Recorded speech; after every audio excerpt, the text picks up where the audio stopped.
பேசணும். சிரிக்கிறப்ப சிரிக்கணும். சிரிக்கணும். அழறப்ப அழணும். சொல்லு, இதெல்லாம் பேசினாதான் வரும் உனக்கு. அழறப்ப அழணும். அழறப்ப இங்க பாரு, அப்பா வாய்ப்புற. அழறப்ப அழணும். அழணும். சரி படி. அது என்ன கையில ஜல்லிகண்டி?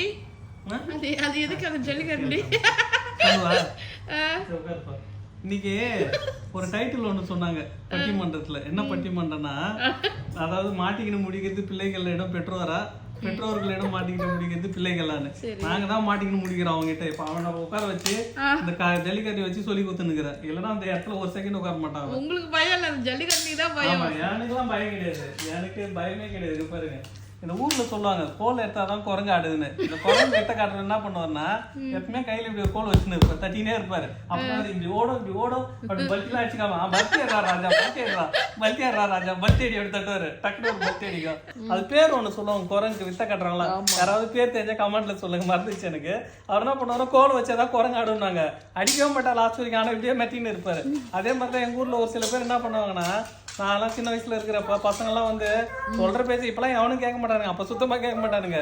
அப்ப என்ன திரும்ப பண்ணுவாங்க, எங்க வீட்டுல பக்கத்துல ஒருத்தர் இருக்காரு, சாட்டிக்கோல் எடுத்துப்பாரு. மாடு அடிக்கிறாங்களே சாட்டிக்கோல், மாட்டை அடிக்கிறதுக்கு தான் சாட்டிக்கோலே வச்சிருப்பாங்க.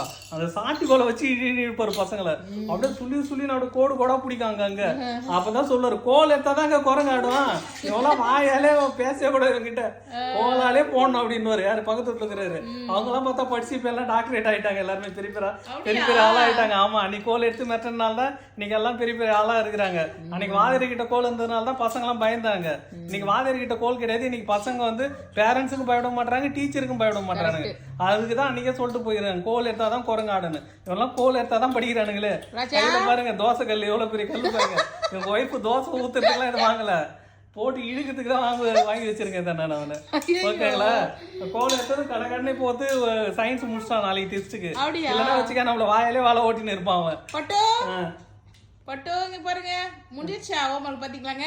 அப்படியே குரங்கு மாதிரி இங்க பாருங்க. இது பாருங்க கையில என்ன இருக்கு, இது பாரு. பச்சை கரண்டி இல்ல, தோசை கரண்டி. இது பேரு ஜல்லி கரண்டி. ஜில்லுன்னு இருக்காது, சூடா இருக்கும். நீங்களுமே வந்து சொல்ற பேச்சு கேட்கலாம், தோசை கல் எடுத்து வச்சுக்கோங்க. அவன் மட்டும் கம்முனு படிப்பானுங்க. அடிக்கூடாது. அதுக்குதான் சொன்னேன்ல டைலாக். நீங்களும் இதே மாதிரி பசங்களை வந்து எப்படி கண்ட்ரோல் பண்றீங்க, இல்ல அவங்களை எப்படி வந்து உங்களுடைய இதுக்கு கொண்டு வரீங்க, உங்களுடைய கண்ட்ரோலுக்கு என்றத கமெண்ட்ல சொல்லுங்க. பிளஸ் உங்க காலத்துல உங்க அப்பா அம்மாவெல்லாம் எப்படி வந்து உங்களை வந்து கண்ட்ரோல்ல வச்சிருந்தாங்கன்றதையும் கமெண்ட்ல சொல்லுங்க. ஏன்னா எங்க அப்பா இது வரைக்கும் என்ன ஒரு அடி அடிச்சது கிடையாது. ஓகே மக்களே, ஓகே.